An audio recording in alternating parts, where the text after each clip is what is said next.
ये मेरा अमरनाथ का पेड़ था जो कटवा दिया 3 साल पहले। इसे हमने छोटा सा लगाया था, अब इतना बड़ा हो गया कि छत को छूने लगा और इससे धूप भी नहीं आती। और आने वाली है अब सर्दियाँ, जो पौधों को चाहिए धूप, और मेरे गार्डन में बिल्कुल भी धूप नहीं आती। नमस्ते दोस्तों, कैसे हैं आप? आई होप आप बहुत अच्छे होंगे और मैं भी बहुत अच्छी हूँ। तो मैं आज लेकर आई हूँ वीडियो अपने गार्डन की साफ सफाई पर। कल मेरे यहाँ निकला था बहुत बड़ा सांप। इससे सब लोग डर गए हैं, मेरे बच्चे डर गए हैं।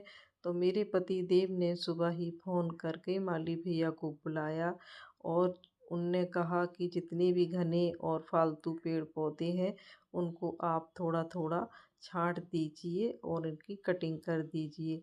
चलिए देखते हैं हमारे माली भैया ने किस तरीके से हमारे गार्डन की आज सफाई करी पूरे टाइम।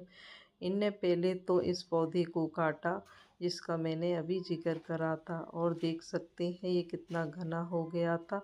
और ये मेरा शीरो है, ऐसे ही घूमता रहता है मेरे आगे पीछे। और फिर इन्होंने मेरे चंपा का पौधा भी काट दिया और ये आंवला का।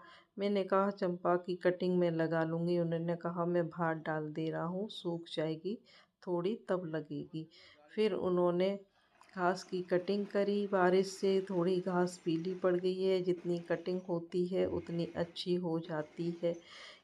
कटिंग करने के बाद उन्होंने फिर सारी क्यारियों की गुड़ाई नराई करी।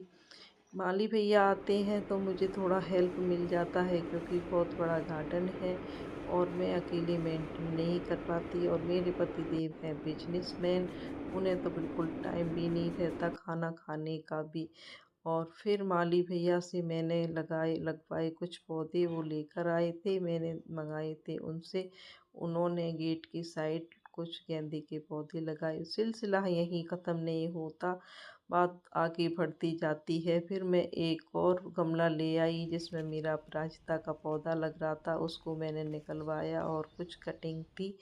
फिर एक गमला और था जिसमें मेरा पौधा लगा हुआ था, उसका बहुत दम घुट रहा था और सांस भी नहीं ले पा रहा था, और उसका गमला भी बिल्कुल बिल्कुल डैमेज हो रहा था उसके सांस ना लेने की वजह से। और फिर ऐसे तैसे और बड़ी मेहनत के बाद माली भैया लगे रहे ठोकने के लिए गमले को, और ये बिल्कुल भी निकलने का नाम नहीं ले रहा। इतना जिद्दी पौधा है, इसका नाम मुझे नहीं पता, पर दिखता है केले के पेड़ की तरह, मगर देखने में बहुत ही सुंदर लगता है। माली भैया ने भी जिद पकड़ ली कि मैं आज तुझे निकाल कर ही रहूँगा। और फिर क्या, खुरपी ले, ये ले, लात मार और हाथ मार, और फिर इसकी खुरपी से पिटाई करी, और ये जिद्दी बच्चे की तरह ऐसे परेशान कर रहा था और निकलने का नाम नहीं ले रहा था। फिर क्या हो, फिर माली भैया भी कम थोड़ी ना है, वो माली का काम यूँ ही थोड़ी ना करते हैं। उन्होंने इस गमले में से निकाला, इस पौधे को, लाल मिट्टी निकाली और इस पौधे को रिपोर्ट कर दिया उस गमले में जिसमें मेरा अपराजिता का पौधा लग रहा था। और फिर मेरे पति देव आ गए वॉक करके, वो ले आए 2 कलर्स की बाल्टी। उन्होंने कहा कि मेरे एरिका पाम को भी रिपोर्ट कर दो। फिर उन्होंने यही काम इन एरिका पाम के साथ करा, और ये भी बहुत ज़िद्दी हो चुके हैं क्योंकि 3 साल हो गए, एक पौधा लगाया था, अब बन गए हैं 10 पौधे। उन्होंने इसको भी ऐसे ही निकाला, लात घूंसे और खुरपी मार, इधर फेंक उधर फेंक, बड़ी मुश्किल से मेरा एरिका पाम निकला। मगर मेरा एरिका पाम बहुत ही ज़्यादा हेल्दी है, बिल्कुल भी नहीं सूखा। और फिर मैंने कहा इनकी ये जड़ों को साफ कर दो, भैया ने कहा अभी नहीं, ख़राब हो जाएगा पौधा, अभी मैं ऐसे ही लगाऊंगा।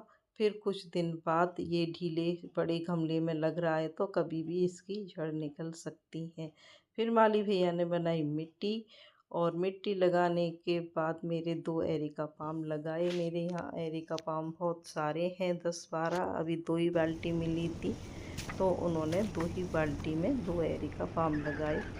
और लगाने के बाद माली भैया को थोड़ा रिलीफ मिला क्योंकि सुबह से बहुत टाइम हो गया था, और उन्होंने ये काम ख़त्म कर।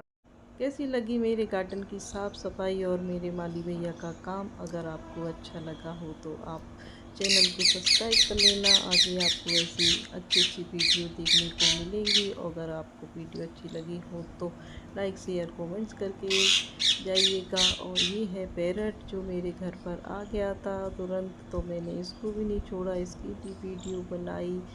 नमस्ते दोस्तों, फिर मिल